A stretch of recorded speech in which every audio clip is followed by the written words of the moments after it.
Bonjour à toutes et à tous mes chers amis, la paix à toutes et à tous, je vous envoie. Nous allons revenir un peu dans l'histoire, je vous laisse juste la petite intro pour que vous compreniez. J'ai fini l'album, je suis dans les phases des mix et des mastering. Là, mon petit frère il m'a fait 4 clips extraordinaires pour annoncer l'album. Et les clips traitent directement les origines de tout le monde, de la toute civilisation, du berceau de l'humanité. Donc c'est 4 clips déjà qui commencent sur la négritude de l'Afrique. Donc voilà, et pour annoncer la couleur directe, tu vois, c'est les noirs dans le monde. Et après, on va progresser dans les problèmes sociaux. On va aussi évoluer dans du divertissement et aussi dans des clashs. Voilà, c'est vrai que tu m'as dit qu'il y avait des personnes avec qui tu voulais régler. Ouais, j'ai réglé mes comptes, tu vois. Parce que pourquoi? Si la R&B existe et le rap existe, c'est que la R&B c'est comme une danse classique. Le rap c'est de la boxe. C'est du free fight, c'est du boxe. On peut se permettre de combattre. Donc le rap c'est le combat. C'est né de groupes américains qui étaient dans la lutte. Donc si tu as un règlement de compte à faire, si tu dois te taper, il faut faire du rap. Si tu ne tapes pas physiquement, ben, tape avec ta bouche. Tape le système avec ton rap. Et tape sur les gens que tu estimes qui ne sont pas dans ta conviction et dans tes codes moraux. Voilà. Donc voilà, moi j'ai clashé. J'ai une partie qui est clash. Je règle mes comptes avec ceux de ma génération. Et je règle mes comptes aussi avec ceux qui font cette génération-là. Ils sont des imposteurs. Tu vois ce que je veux dire? Et même s'ils vendent des millions de disques, c'est une bande de narvalos, tu vois. C'est une bande de guignols, tu vois, qui ne connaissent pas la rue, la majorité. Et qui s'inventent une vie. C'est des mythos. Bouban, c'est pas quelqu'un de la rue, c'est un frère aussi. Mais il n'est pas de la rue. La fouine, c'est pas de la rue. Déjà, la fouine, il a une histoire morale douteuse. Douteuse. Si tu trouves, tu vois ce que je veux dire. Et Fête des mères m'a fait très mal. Fête des mères qu'il a fait, ça m'a fait très très mal. Donc moi, je ne veux pas rester comme ça, je suis obligé de m'impliquer. Je suis en combattant, je suis un guerrier. La foule m'a fait mal. Alors, mes chers amis, nous aimons tous, nous aimons pas les mythos, les gens qui racontent des histoires, juste histoire de raconter des histoires, vous comprenez? Donc, je voulais revenir sur un petit sujet, je ne sais pas si on peut appeler ça comme ça, un sujet qui a été un peu laissé à l'abandon, les amis. Parce que les gens n'osent pas dire parfois ce qu'ils pensent. Parfois, ils ne veulent pas revenir aussi sur l'histoire et sur les années 90.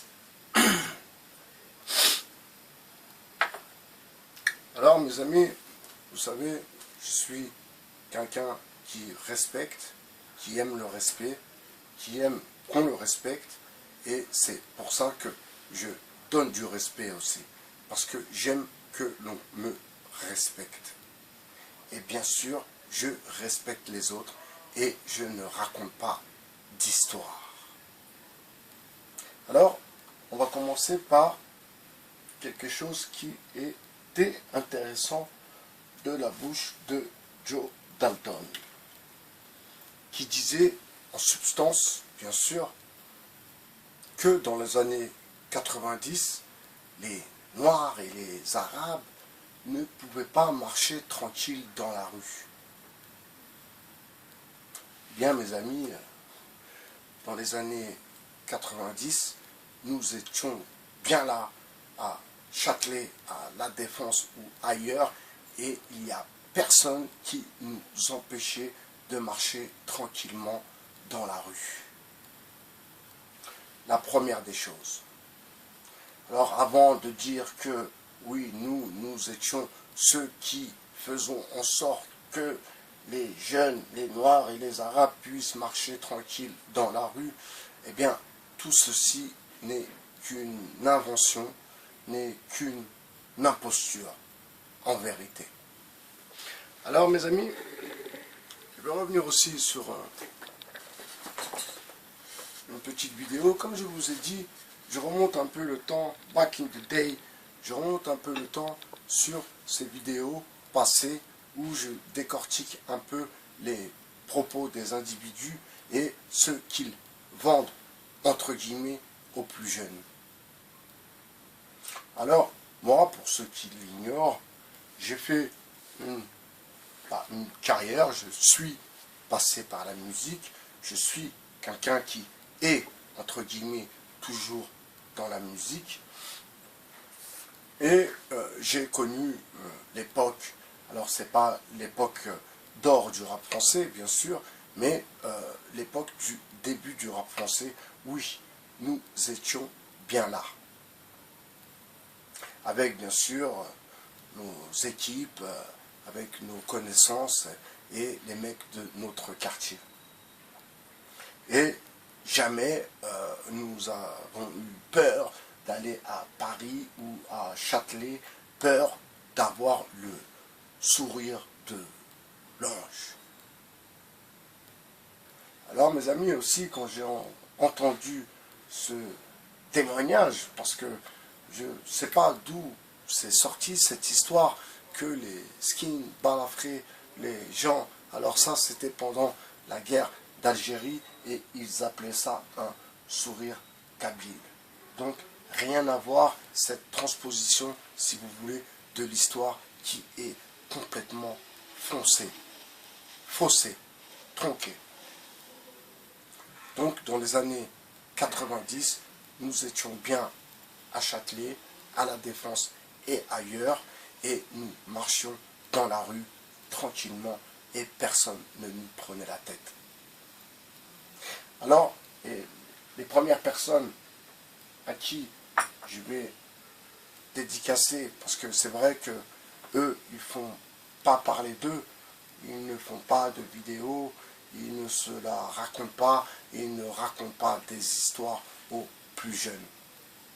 Eh bien, ma foi, il y avait les Ducky Boys. Les Ducky Boys qui étaient, je salue ceux qui se rappelleront de moi, je salue Stéphane de Franconville et je salue les deux frères, les deux grands frères de Taverny. Je ne vais pas dire leur nom, ça ne sert à rien.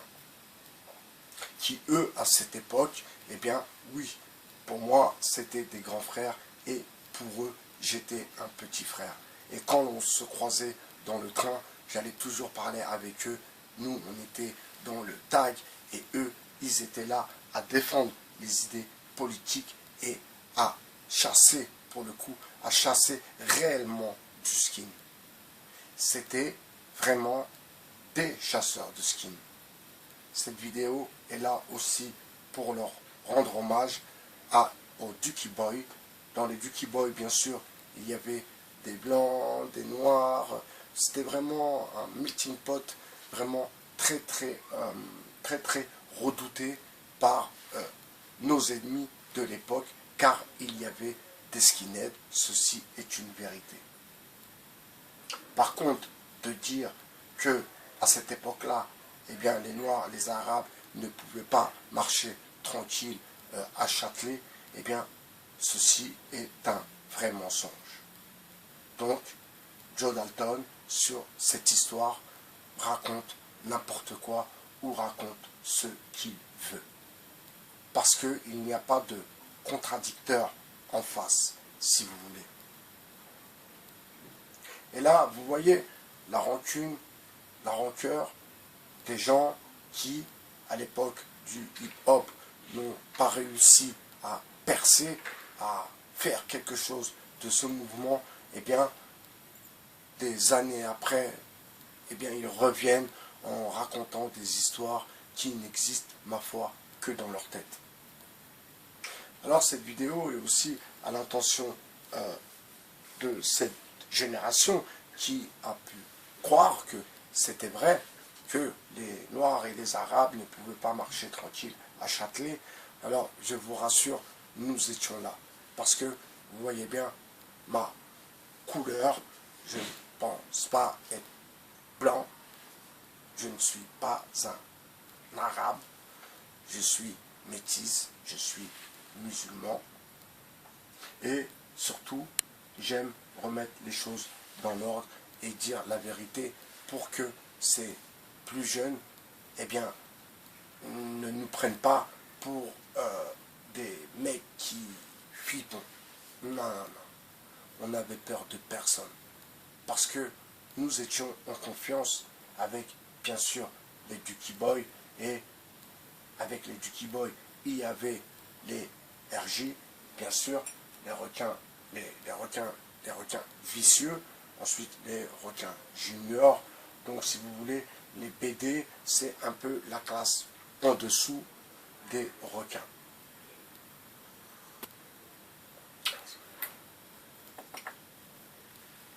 Donc, comment sortir de tels propos sans penser qu'un jour ou l'autre, eh bien, il y avait des gens qui étaient là à cette époque et qui allaient pouvoir venir contredire ces paroles.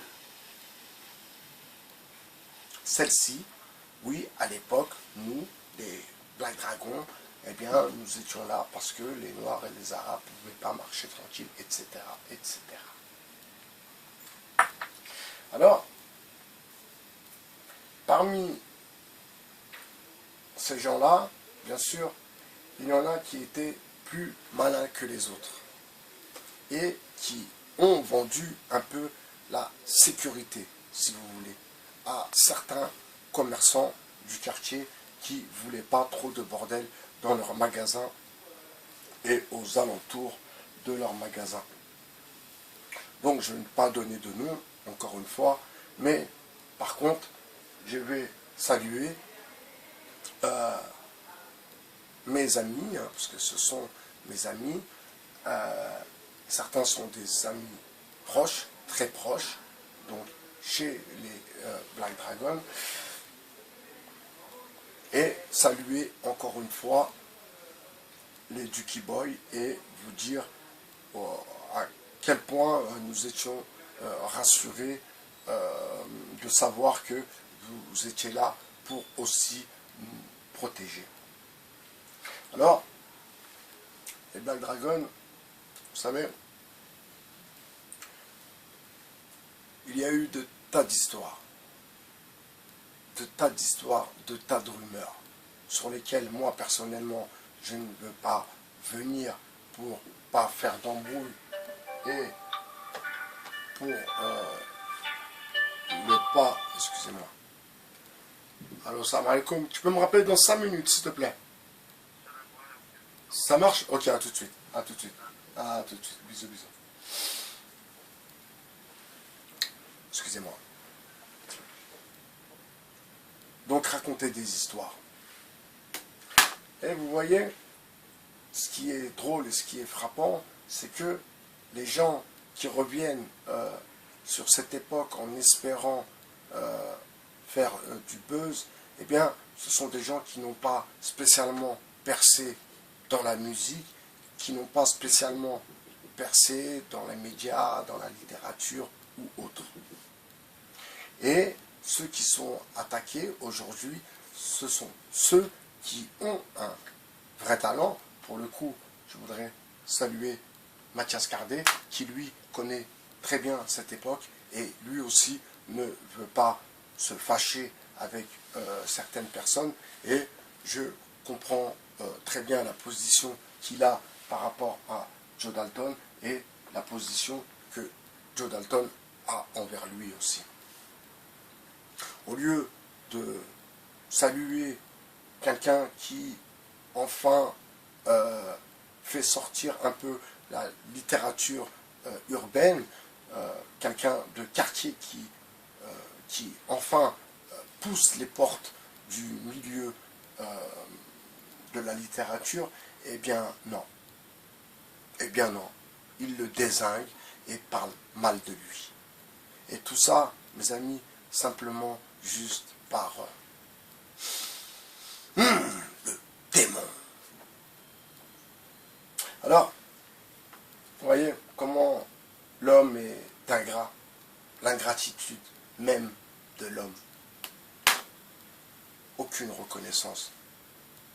Cette vidéo est aussi pour vous dire que si à cette époque nous aurions été bien soudés, eh bien les choses se seraient passées différemment forcément. Hier, je réécoutais l'intervention de Mathias Cardet concernant Def Jam, où il dit que son ennemi c'est Def Jam.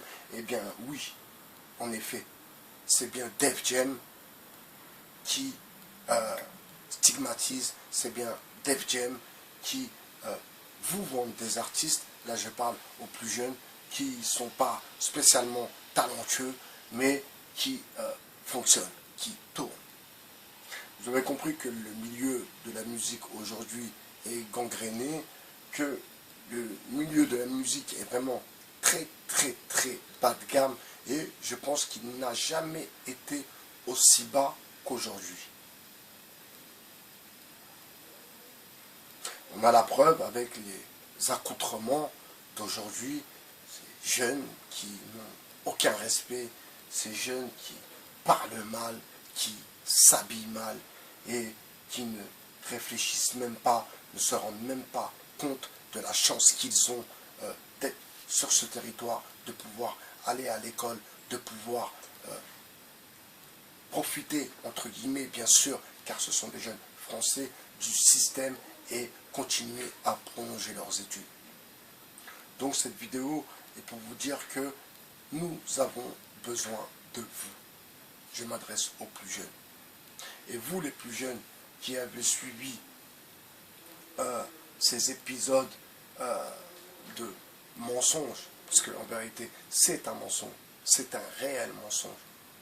Sourire de l'ange, je sais pas quoi, connais pas. Les Noirs, les Arabes qui ne pouvaient pas marcher à Châtelet sans se faire agresser, connais pas. Toutes ces histoires, pas au courant, comme on disait à l'époque.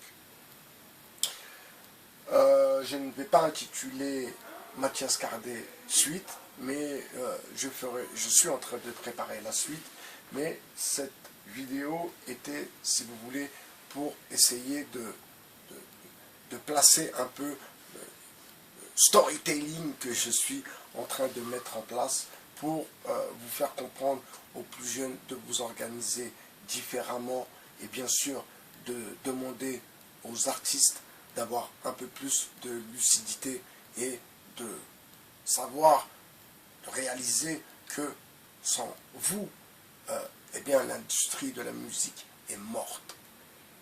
Et ça, je pense que vous ne l'avez pas compris, sinon eh bien, depuis longtemps, il y aurait beaucoup plus d'artistes qui auraient signé en maison de production. Et comme dit Mathias Cardet, pour le citer, eh bien, combien d'artistes il y a, de grands rappeurs qui ont vraiment du talent dans l'écriture, mais qui ne percent pas parce qu'ils ne font pas partie, ils n'ont pas les codes, si vous voulez, les codes de cette génération, plutôt les codes que ces maisons d'édition et que ce système veut nous imposer, vous imposer. Moi, le rap, j'écoute plus spécialement de rap, j'en écoute de temps en temps, ce n'est pas ma musique préférée, mais je viens de ce milieu, ça n'a pas été mes premières inspirations, car j'ai toujours écouté la soul, ou bien la soul, du jazz, ou bien, voilà. Mais le rap a été là à une certaine période de ma vie, et là j'ai compris, surtout aujourd'hui, que le rap actuel est vraiment d'une qualité, mais vraiment médiocre. Et j'insiste à chaque fois que j'ai fait des vidéos concernant la musique pour vous dire que vraiment le niveau est vraiment très, très, très bas de gamme. Très, très, très bas de gamme. Voilà mes amis, c'était une petite vidéo pour faire une petite interlude. Je vous dis à très bientôt sur le 2.0. C'était by BHR, votre philosophe. Je vous souhaite une bonne journée et je vous dis à bientôt sur le 2.0. Merci. Au revoir.